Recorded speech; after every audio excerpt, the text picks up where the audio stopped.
Tout s'explique, deuxième partie. Nous sommes bien sûr toujours devant le site de la centrale nucléaire de Tihange. On a vu tout à l'heure dans les grandes lignes comment fonctionne ce type d'installation et on a compris que c'était basé sur le principe de la radioactivité. Alors voilà justement un mot qui fait souvent très peur. On entend parler de doses radioactives, d'irradiation, de danger pour la santé. Alors en quoi consiste exactement la radioactivité? Comment la mesure-t-on et pourquoi peut-elle s'avérer mortelle? Aussi étonnant que cela puisse paraître, dans cette maison, certains éléments sont naturellement radioactifs. Invisible et peu dangereuse pour la santé, cette radioactivité est présente partout. On peut aller voir et mesurer si par hasard certains objets présenteraient plus de radioactivité que d'autres. Et donc je vois par exemple une horloge, alors là c'est typique, les vieilles horloges avaient leurs aiguilles peintes avec des sels d'uranium parce que ça les rendait fluorescentes la nuit. Alors, qu'est-ce que la radioactivité? Tout se passe en fait au niveau de l'atome. L'atome, c'est la plus petite partie constituante de la matière. La radioactivité est un phénomène physique naturel au cours duquel des noyaux d'atomes instables se désintègrent en dégageant de l'énergie sous forme de rayonnement. Ces atomes instables, on en trouve partout, dans l'air par exemple avec le carbone 14. Donc on les retrouve dans la molécule du CO2, dans les constituants de tous les corps organiques qui contiennent du carbone, dans les pétroles, dans les charbons, partout. Nous sommes entourés d'éléments radioactifs naturels comme le rayonnement cosmique. C'est un flux de particules de haute énergie provenant entre autres du Soleil. Le rayonnement dû au potassium 40 que l'on trouve dans la terre et dans l'eau de mer et qui rend les sols, les plantes, les animaux et les êtres humains naturellement radioactifs, ou le radon. C'est un gaz présent dans le sous-sol. Vous ne le voyez pas, vous ne le sentez pas, mais vous pouvez en respirer. Grâce aux études géologiques et aux campagnes de mesure qui ont été réalisées, des zones plus exposées au radon ont pu être identifiées. Elles figurent en rouge sur cette carte de la Belgique. Ce gaz radioactif peut pénétrer dans n'importe quel bâtiment par les fissures du sol et des murs, les équipements sanitaires ou encore les approvisionnements d'eau. À côté de la radioactivité naturelle que l'on vient de citer, il existe aussi la radioactivité artificielle qui résulte de certaines activités humaines dans le secteur médical et industriel. Qu'il soit naturel ou artificiel, un corps radioactif émet donc de l'énergie sous la forme d'un rayonnement. Oui, mais un rayonnement, c'est quoi? La lumière du soleil, par exemple, est un rayonnement. Pour comprendre l'impact de ce rayonnement sur notre corps, prenons l'exemple du soleil.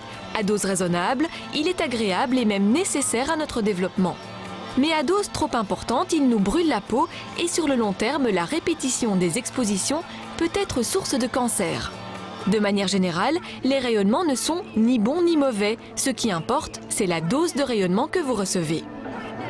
Et pour calculer cette dose, il existe des unités de mesure, le becquerel et le sievert. Pour les comprendre, rappelons-nous que la radioactivité est un phénomène qui consiste en une brisure du noyau atomique.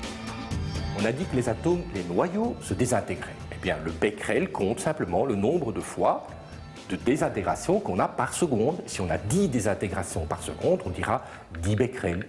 En 1928, Hans Geiger, un physicien allemand, invente l'appareil du même nom. Il sert à mesurer la radioactivité.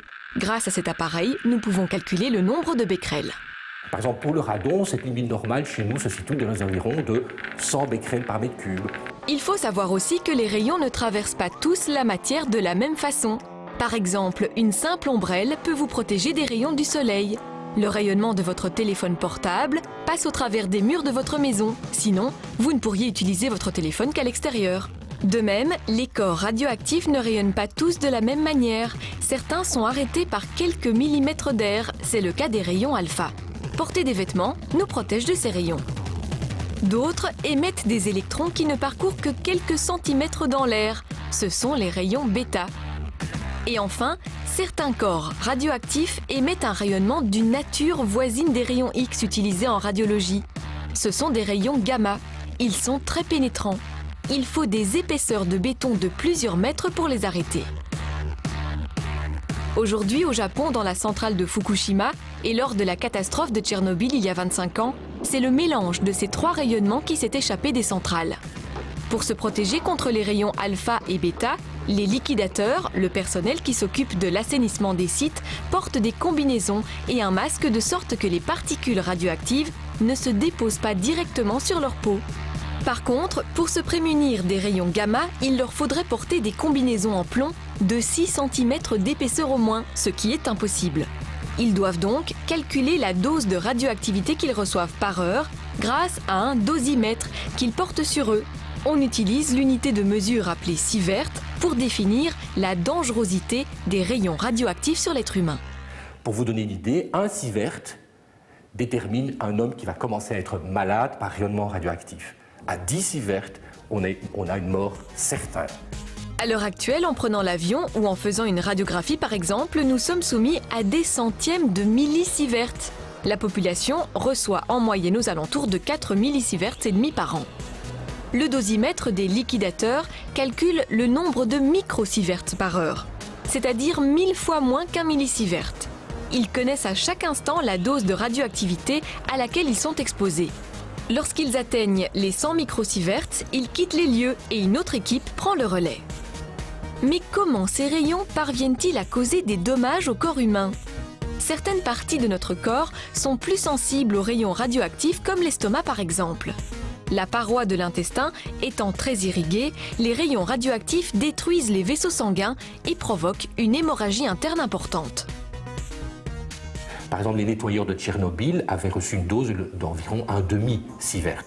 C'est-à-dire que ça n'entraîne pas une mort immédiate, mais ça n'empêche pas des conséquences graves à long terme, comme le développement de certains cancers, notamment celui de la thyroïde, des poumons, de la peau et de l'estomac. Oui, alors on s'en doute, des installations comme celle-là nécessitent d'importantes mesures de sécurité. En cas de problème, il faut effectivement protéger tous ceux qui pourraient être exposés aux radiations. Mais comment faire pour éviter qu'un réacteur ne se transforme en véritable bombe? Pourquoi par exemple distribue-t-on de l'iode aux riverains d'une centrale? En clair, comment peut-on être sûr d'être protégé face à un ennemi aussi insaisissable?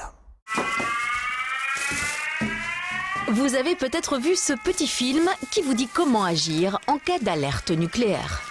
En cas d'accident nucléaire, êtes-vous sûr de savoir que faire? La porte-parole de l'Agence fédérale de contrôle nucléaire, Carina De Beul, a travaillé sur la conception du film pendant des mois et, hasard du calendrier, avait prévu sa sortie en ce mois de mars, correspondant aux événements qui secouent le Japon. L'occasion de rassurer et de faire le point sur la sûreté nucléaire. Quelles sont les mesures prises autour d'une centrale belge pour que le risque soit proche de zéro? La plus importante, c'est qu'on travaille avec une amélioration continuelle. Donc en fait, tout élément qui doit être renouvelé va être renouvelé, va être remplacé par des systèmes plus performants. Voilà aussi pourquoi il y a une révision globale de la sûreté tous les 10 ans. Des normes sont également mises en place à plusieurs niveaux. En Belgique, on a déjà notre centrales nucléaires qui sont bien résistants au séisme. Les séismes, comme ils se produisent dans notre région, naturellement, c'est notre type de région, ou contre les marées extrêmes, comme la centrale de Doel qui se trouve à côté de l'Escaut, qui est influencée par les marées. Et ces normes peuvent être revues à la hausse. Ici, on a pris compte du plus sévère tremblement de terre qui a eu lieu dans nos régions les 500 dernières années, mais peut-être qu'il faut aller plus loin. Exemple, la centrale de Tihange a été conçue pour résister à un séisme de 6,5 sur l'échelle de Richter, séisme survenu à Verviers en 1692. Même principe pour les inondations, on a calculé sur base de la marée la plus extrême. C'était 8 mètres et les digues qui protègent la centrale de Doel comptent 12 mètres. De plus, la centrale est surélevée de 1 mètre par rapport à son environnement. Mais ce n'est pas tout. Il y a l'interdiction de survoler les centrales, mais en plus les bâtiments doivent être prévus pour qu'ils puissent résister à des forts accidents comme un avion qui tombe. De manière générale, on évalue dès la conception de la centrale tous les risques d'agression externe. On imagine aussi tous les scénarios possibles de défaillance du matériel. C'est pourquoi on double ou on triple des équipements. C'est ainsi que nos centrales bénéficient de 2 circuits indépendants l'un de l'autre en cas de fuite quelconque. De plus, les réacteurs sont installés dans une double enceinte de confinement en béton armé, alors que la plupart des pays se contentent d'une seule. L'Agence fédérale de contrôle nucléaire a surtout pour mission de protéger la population, les travailleurs et l'environnement contre le danger des rayonnements ionisants. Et comme les matières radioactives sont incolores et inodores, on doit pouvoir les détecter d'une certaine façon. Cela se fait grâce à des balises placées un peu partout en Belgique. Il y a 212 stations qui sont réparties à travers toute la Belgique et évidemment il y a des points particuliers qui sont mis autour des centrales. Donc nous avons mis autour de la centrale de Fleurus, Mol, Doul et Tihange, mais également on a fait un effort particulier autour de la centrale de Chaux, bien qu'elle soit en France, mais qui est en face de la Belgique. S'il y a alerte, les réflexes à adopter sont les suivants. C'est très important de se mettre à l'abri aussi vite que possible. C'est la meilleure protection contre un nuage avec de la radioactivité qui passe. Évitez d'utiliser le GSM au risque de saturer les lignes. Et laissez les enfants à l'école car eux aussi doivent être à l'abri. Au moment qu'on se met à l'abri, si on était avant à l'extérieur, il est très important d'enlever les vêtements qu'on avait et de bien laver surtout les mains, mais si possible de prendre une douche. Et ça, vraiment, ça va enlever la radioactivité d'une façon très suffisante. Enfin, il faut être attentif aux messages des autorités qui sont diffusés par les médias. Quel est le message qui peut être fait par les médias? C'est prenez votre comprimé d'iode. Il est aussi très important d'avoir les comprimés d'iode dans sa maison et de ne les prendre qu'au moment qu'il est conseillé. Ça, c'est très important. Pourquoi faut-il prendre de l'iode naturel? Pour éviter tout cancer de la glande thyroïde. La thyroïde ne fait pas la différence entre l'iode contaminé et l'iode naturel. Le but est donc de saturer la glande avec l'iode naturel pour empêcher l'iode radioactif d'être absorbé. Dans un rayon de 20 km autour des centrales nucléaires, les gens peuvent obtenir gratuitement des comprimés d'iode.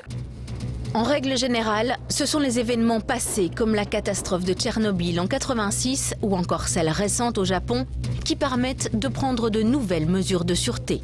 On a vu à Tchernobyl que la contamination la plus sérieuse de la population a été faite par la chaîne alimentaire. Donc ils ont continué à manger les fruits et les légumes et les vaches et le lait contaminés. Autre leçon tirée de la catastrophe de Tchernobyl, en cas d'accident nucléaire, femmes enceintes et enfants sont les plus sensibles à la radioactivité et ses conséquences sur la santé. Et voilà, c'est ici, en bord de Meuse, qu'on va refermer cette édition spéciale en espérant avoir pu vous donner quelques clés pour mieux comprendre ce dossier très controversé, il faut bien le reconnaître, du nucléaire. Merci à toute l'équipe qui s'est mobilisée dans l'urgence pour vous proposer cette émission ce soir.